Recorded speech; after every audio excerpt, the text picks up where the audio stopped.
So thanks so much for joining us. We couldn't do it without you. We also couldn't do anything at Cannes without the support of our partners. We're hugely grateful to everyone who makes our conversations here in the south of France possible. So a huge thanks to Fetch for making today's conversation possible. And I'm very excited to welcome to the stage Fetch's Chief Revenue Officer, Robin Wheeler.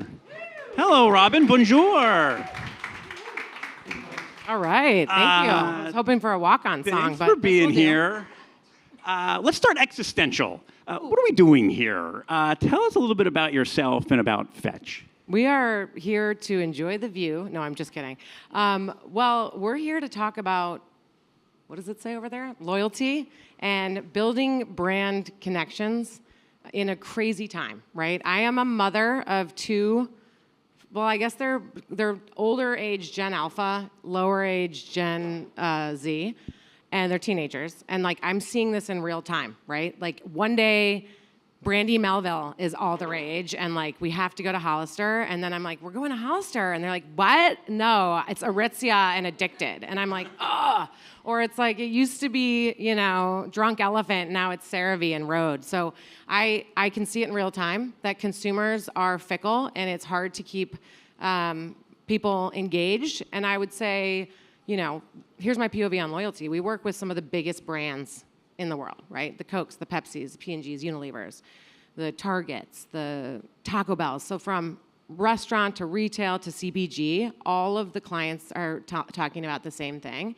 It's like they're tired of borrowing share, and they want to fix the leaky bucket. I've heard that over and over and over again. And so, of course, it's like, let's bring in some new buyers. But really, like, how do we keep the core happy and keep them engaged and coming back? Because loyalty is no longer about... So what's the answer to that? Like, loyalty's actually come up like more than once in the villa today. People like struggling with this conundrum. Like, what is your solve for that? Well... give away everything. No, I mean, I was telling my team, I'm like, I'm not going to sell Fetch while I'm up here, but I will. Oh, they can't stop you now. I know. And you gave me the invitation. No, I mean, in all seriousness, it is, we can help. No, there's this loyalty turbulation, and Fetch is really well positioned. How many people here even know what Fetch is? Like, raise your hand if you've heard of us or if you use us. Yay. Well, we have a big team here too, but awesome. We are America's Rewards app. Everyday consumers come here to find out how they can earn Fetch points. And the power of that Fetch points and the passion that they have, they're going to find out what to buy that's going to earn them those points, scan their receipts, get the points, and use those points for gift cards. We see a really unique view of the consumer because of that. They're scanning almost 88% of their purchases every month.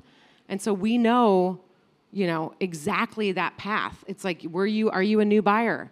Were you buying a competitor? Are you new to the category? And so we can use that data to help those brand partners that I mentioned get really targeted and smart about how they reach them, when they reach them, so that we can drive those outcomes and we can keep them coming back. When brands come to you, like, give me a sense of their sadness, right? Like, what are they asking? Like, what are they, like, they're presenting yours, they're like, we can't figure this out. Like, tell me about the challenge that they bring to your doorstep that they want you to solve. Yeah, I mean, they're sad right now. If you think about, well, not all of them, I guess, sorry. And there's a lot of brands, hopefully, in the audience today. We're not sad, we're happy, but there's a lot of challenges. And if you think about the days like now versus a couple of years ago, like, there's way more selection, right? So it's never been easier to like launch a brand. Disruptors are coming everywhere. You used to be able to like run a TV ad on ABC and like win everything.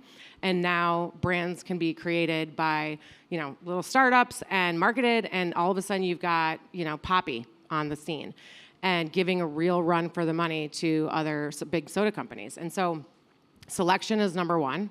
Number two is the fickle consumer. If we think about consumers today, there's that big selection, but like they also expect more, especially as you think about that younger demographic. They are used to things being really personalized for them. They're used to it being, you know, delivered to their doorstep. They're like the on-demand generation. And so they have high standards and they want more than they just want to be catered to. And then you add the macro on top of it, and it's just, it's like a triple threat. I really empathize, So aside from calling you, how do they win, right? Like, what are like the strategies? Like, if I'm bombarded with options and I want it now, Is there a strategic way that you like talk about, like help people think about Yes. that? Well, okay, so if you think about the different demographics and like why they're switching, right? So we all know Gen Z cares about mission and purpose brands, right? So that's important. They want to be part of a community. They don't just want a transactional relationship. They like things that are gamified. They want. Actually, this is a good one for Cannes. What I read recently is that the Gen Z demographic is more inclined to pick a brand based on their creative and how they're like actually marketing than other generations. So they care about that. And so I think it just comes down to making sure you're meeting them where they are and delivering a solution that taps into what their expectations This is are. a little bit like it keys off to what you said before. Like in the olden days, you should like if you buy the big enough ad on the big enough platform, you do it once and like you're kind of done. Is it now an issue of having to be much more thoughtful? Yes. About it, and so Yes. like tell me the others, like the touch points. Is there like even a decision tree you're thinking about? Okay, well, who are you trying to reach now? What's the journey you have to go through to reach that person, as opposed to just being like, well, we bought the ad on the show. Yeah. That easier? Yeah, I mean, I have an example of a brand that is a really big like protein bar brand called Quest. I'm sure everyone in the audience has heard of them. And they wanted to better understand like how were they doing against competitors, and this is the classic like leader brand losing to disruptors. And we looked at our data. So again, like I know I don't think I spent enough time talking about this, but we see $179 billion in annual GMV from what our consumers are scanning their receipts, linking their digital accounts. So we see, if we were a retailer, we'd be the third largest retailer. So that's a lot of purchase data and signal that we have. So we use all that to get really smart. We know if you're new to brand. Like a lot of retailers will say, oh, this customer is new to brand. Well, no, they're just new at your retailer. We actually can answer that question correctly. And so Quest was like, what's going on? Where am I losing? And we saw actually that Gen Z was a key demographic that they were losing. And despite being a winner in the category and despite Gen Z being very, very fond of the protein bar category, they want to be healthy too. They're into protein. And so what we did was try to do a deeper dive into the why. Like where is it happening? Why is it happening? We did a basket analysis to understand what else was in that basket when these consumers were buying those competitive protein bars. We looked at the retail channel, and what we found was that actually we were able to give them advice on flavor profiles based on that behavioral analysis of the basket, and that was an area that Quest was missing the mark. And second, a lot of these purchases were happening at convenience, which is single bars, one pack, whereas Quest was not necessarily set up to do that with their current strategy. And so we took this data, they ran campaigns on Fetch, targeting the Gen Z audience, they timed it around restocks for convenience channel, and I'm not going to throw out a bunch of numbers, but you know the end of the story. The success was really good in driving that demographic and stealing share back, and then also repeat purchases. Well, it sounds like the answer here, like we're talking about Gen Z today, but don't view it monolithically. Like once you've identified Gen Z, the way to get for them is like, okay, get much more detailed into the data to figure out, okay, what are the things that are motivating them? And like go down that list again. You hinted this a little bit at the beginning. Can you just unpack that a little bit more as you dig into the data? Like what are those, I don't know, data points? What are those trends that jump out and say, like, this is where you should think about Gen Z as opposed to just one big monolithic group? Well, actually, we have just done we have something called Fetch Finds, which is a franchise that we does a deep dive on our insights. And because we like to say Fetch has the receipts, because we do have literal receipts. And so we can get down to transaction level, on pack size, flavor, you name it. So what does our data tell us that maybe we're not seeing other places? And interestingly, we just did one on Gen Z, conveniently. And what we found was we know Gen Z is value conscious, right? They have aspirations. They want it like my kids with Drunk Elephant. I don't even know how much that costs.